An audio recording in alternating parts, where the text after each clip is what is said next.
নরম ছিলাম ভোটের জন্য, 4 বছর ভোট লাগবে না, 5 বছরের মাথায় আবার ভোটের জন্য নরম হবো। ওসি সাহেব জানালেন 2 জন মাদক ব্যবসায়ী ধরা হয়েছে, মানে এখানে শুরু হয়ে গেছে। ওদের জীবন হারাম করে দেওয়া হবে। সাধারণ সম্পাদক মহোদয় বলেছেন যে আমি নরম আর শক্ত। আসলে নরম ছিলাম ভোটের জন্য, 4 বছর ভোট লাগবে না, 5 বছরের মাথায় আবার ভোটের জন্য নরম হবো।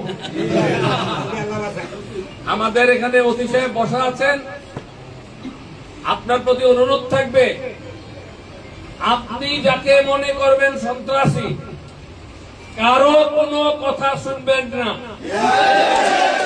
আপনাকে সরকার যে জন্য বসাইছে, আপনি আপনার সেই পবিত্র দায়িত্ব পালন করবেন। আর কেউ থাকুক না থাকুক, আমি আপনার সাথে আছি।